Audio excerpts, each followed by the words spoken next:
ఈరోజు శ్లోకాలు అండి. అప్పుడు చెప్పిన శ్లోకాలు ఇవి, బట్ ఇవి 5 నిమిషాలు ఉంటుందండి. ఒక్కొక్క శ్లోకం 5 నిమిషాలు ఉంటుంది. నేర్చుకోండి, చిన్న పిల్లలకి నేర్పించండి. ఓంకారం బిందు సమ్మేక్యం నిత్యం ధ్యాయంతి యోగినః కామదం మోక్షదం చైవ ఓంకారాయ నమో నమః. ఓంకారం బిందు సమ్మిక్త్యం నిత్యం ధ్యాయంతి యోగినః కామదం మోక్షదం చైవ ఓంకారాయ నమో నమః. ఓంకారం బిందు సమ్మిక్త్యం ఓంకారం బిందు సమ్మిక్త్యం ధ్యాయంతి యోగినః ఓంకారం బిందు సమ్మిక్త్యం ధ్యాయంతి యోగినః కామదం మోక్షదం చైవ ఓంకారాయ నమో నమః. ఓంకారం బిందు సమ్మిక్త్యం ఓంకారం బిందు సమ్మిక్త్యం నిత్యం ధ్యాయంతి యోగినః నిత్యం ధ్యానం యోగినః కామదం మోక్షదం చైవ ఓంకారాయ నమో నమః. కామదం మోక్షదం చైవ ఓంకారాయ నమో నమః.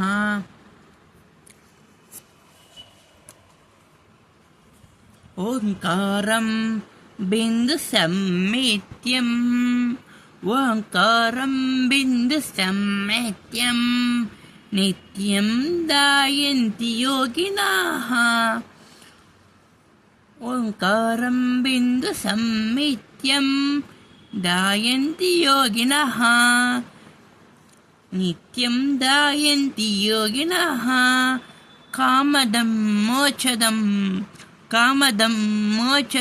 చైవ ఓంకారాయ నమో నమః. ఓంకారం బిందు సమ్మిక్త్యం ఓంకారం బిందు సమ్మిక్త్యం నిత్యం ధ్యాయంతి యోగినః కామదం మోక్షదం చైవ ఓంకారాయ నమో నమః. ఓంకారం బిందు సమ్మిక్త్యం నిత్యం ధ్యాయంతి యోగినః ఓంకారం బిందు సమ్మిక్త్యం నిత్యం ధ్యాయంతి యోగినః కామదం మోక్షదం చైవ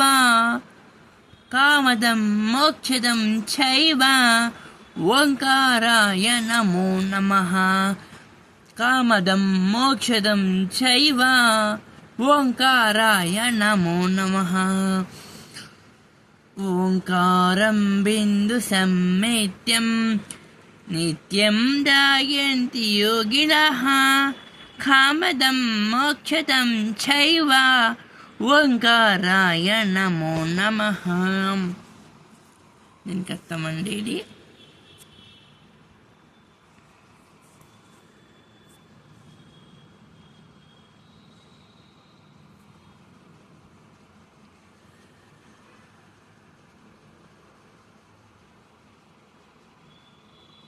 అది కోరికలను తీరను మోక్షమును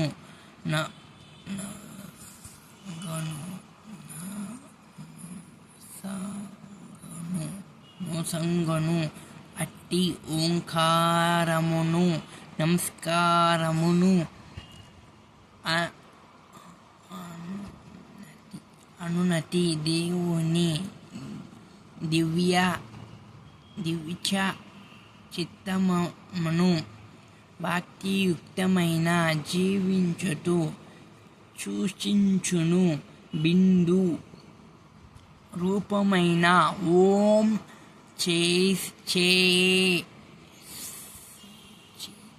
వలనను దానికి ప్రతిదినమైన విశ్వమితమైన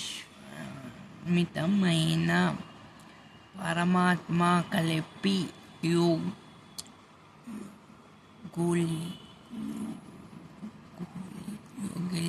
నిత్యబంధమున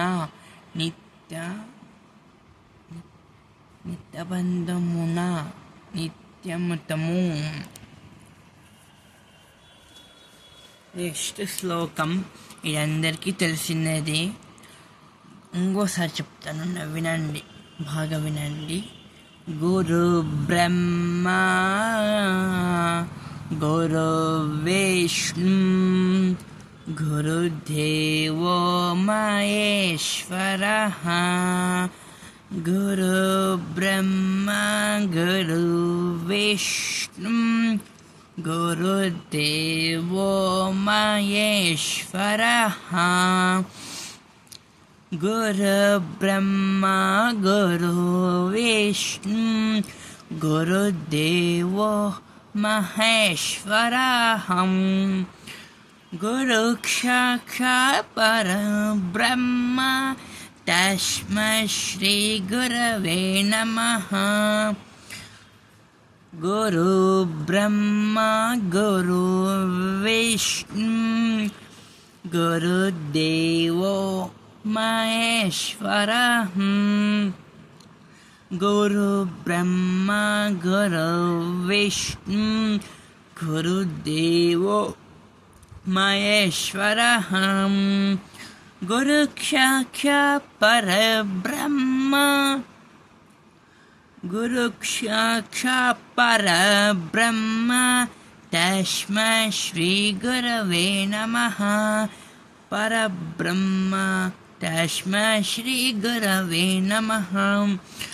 గురు బ్రహ్మ గురు విష్ణు గురుదేవో మహేశ్వర గురు సాక్షాత్ పరబ్రహ్మ తస్మై శ్రీ గురవే నమః.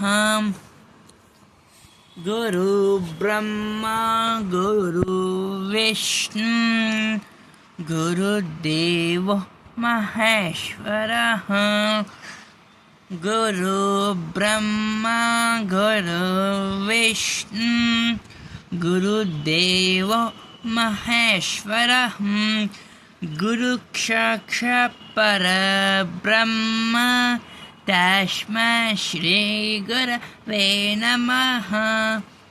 గురు బ్రహ్మ గురు విష్ణు గురు బ్రహ్మ గురు విష్ణు గురుదేవో మహేశ్వర గురుదేవో మహేశ్వర గురు సాక్షాత్ పరబ్రహ్మ గురు సాక్షాత్ పరబ్రహ్మ తస్మై శ్రీ గురవే నమః. తస్మై శ్రీ గురవే నమః. గురు బ్రహ్మ గురు విష్ణు గురుదేవో మహేశ్వర గురు బ్రహ్మ గురు విష్ణు గురుదేవో మహేశ్వర గురు బ్రహ్మ గురు విష్ణు గురుదేవో మహేశ్వర గురు సాక్షాత్ పరబ్రహ్మ తస్మై శ్రీ గురవే నమః. గురు సాక్షాత్ పరబ్రహ్మ తస్మై శ్రీ గురవే నమః. ಗುರು ಬ್ರಹ್ಮ ಗುರು ವಿಷ್ಣು ಗುರುದೇವೋ ಮಹೇಶ್ವರಃ ಗುರು ಸಾಕ್ಷಾತ್ ಪರಬ್ರಹ್ಮ ತಸ್ಮೈ ಶ್ರೀ ಗುರವೇ ನಮಃ. ಅರ್ಥ ಮಾಡಿರಿ. ಗುರುವೇ ಬ್ರಹ್ಮ, ಗುರುವೇ ವಿಷ್ಣು, ಗುರುವೇ ಮಹೇಶ್ವರರುಡು అనగా శివుడు.